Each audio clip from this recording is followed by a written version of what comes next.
कलयुग के इस अंधकारमय समय में जब संसार अधर्म, लोभ और स्वार्थ से ग्रस्त हो चुका था, एक अद्भुत कहानी सामने आती है। ये कहानी है पवन पुत्र हनुमान की अमरता की और उनकी उस शाश्वत उपस्थिति की जो आज भी हमारे बीच है। ये एक ऐसी गाथा है जो हमें सिखाती है कि सच्ची भक्ति कैसे हर युग में हमारी रक्षा करती है। त्रेता युग में जब श्री राम ने हनुमान जी को अमरता का वरदान दिया था, तो उन्होंने बड़े प्रेम से कहा था कि जब तक कलयुग का अंत नहीं होगा, तब तक हनुमान जी इस धरती पर विद्यमान रहेंगे। वे वहीं प्रकट होते हैं जहां सच्ची भक्ति होती है, जहां राम नाम का सच्चा स्मरण होता है। ये वरदान केवल एक आशीर्वाद नहीं था, बल्कि भक्तों के लिए एक अटूट सुरक्षा कवच था। कलयुग में मानवता का गहरा पतन हो चुका था। नगरों में मानव का शत्रु बन गया था। धर्म की जगह अधर्म ने ले ली थी। चारों ओर छल, कपट और हिंसा का माहौल था। लोग केवल दिखावे की पूजा करते थे, मंदिरों में जाकर बड़े बड़े दान देते थे, लेकिन उनके हृदय में सच्ची भक्ति नहीं थी। उनकी प्रार्थनाएं केवल स्वार्थ से भरी होती थीं। ऐसे कठिन समय में एक छोटे से गांव में गोविंद नाम का एक गरीब व्यक्ति रहता था। गोविंद के पास धन दौलत तो नहीं थी, बड़े बड़े मकान या सुविधाएं नहीं थीं, लेकिन उसके हृदय में राम और हनुमान के लिए अटूट प्रेम था। वो प्रतिदिन सुबह सूर्योदय से पहले उठकर स्नान करता और फिर बैठकर रामायण का पाठ करता था। उसकी आवाज में इतनी मिठास और श्रद्धा होती थी कि पास के घरों के लोग भी सुनते रहते। शाम को जब दिन का काम खत्म होता तो वो हनुमान चालीसा पढ़ता था। उसकी भक्ति में कोई दिखावा नहीं था, केवल सच्चा प्रेम था।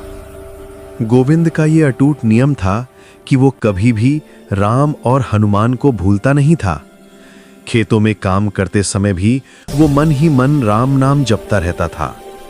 जब वो पानी भरने जाता या बाजार जाता, तब भी उसके होठों पर राम नाम होता था।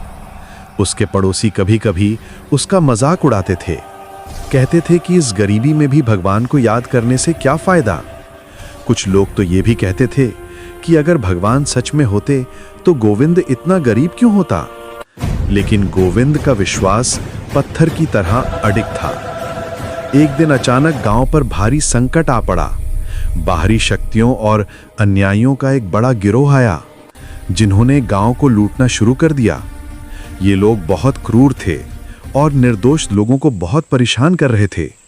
वे घर घर जाकर सब कुछ लूट रहे थे। बच्चे डर से रो रहे थे, महिलाएं घरों में छुप रही थीं। गांव के लोग भयभीत होकर इधर उधर भागने लगे। कोई नहीं जानता था कि इस भयानक संकट से कैसे निपटा जाए। गांव के मुखिया ने तुरंत पुलिस को बुलाने की कोशिश की, लेकिन वे भी इन दुष्टों की संख्या देखकर डर गए थे। कुछ लोगों ने पास के शहर से मदद मांगी, लेकिन कोई भी इतने खतरनाक लोगों से लड़ने के लिए आने को तैयार नहीं था। पूरा गांव निराशा और हताशा में डूब गया था। लगता था जैसे कोई रास्ता ही नहीं है।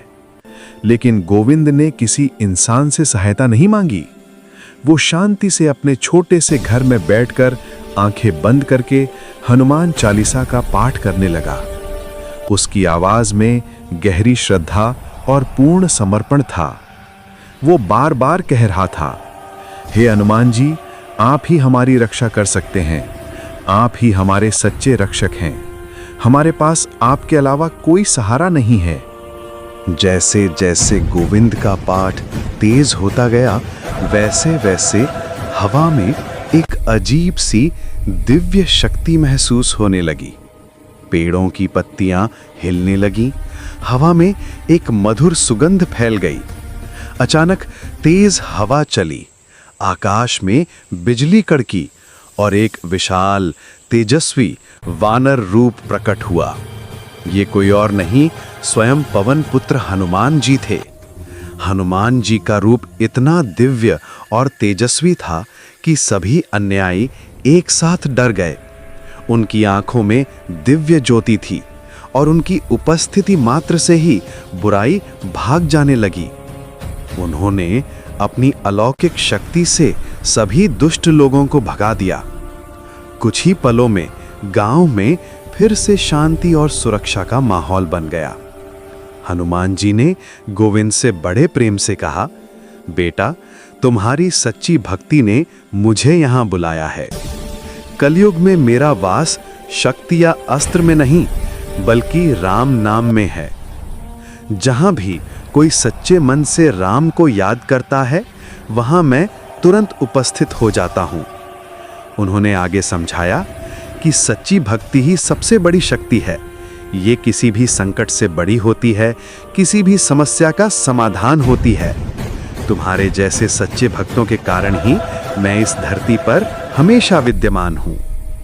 इसके बाद हनुमान जी धीरे धीरे अदृश्य हो गए, लेकिन गांव में उनकी कृपा और आशीर्वाद का प्रभाव हमेशा के लिए बना रहा।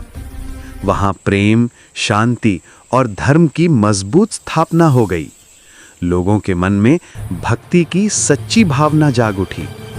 गोविंद की इस अद्भुत घटना से पूरे गांव को गहराई से समझ आ गया कि सच्ची भक्ति से बड़ी शक्ति और कोई नहीं।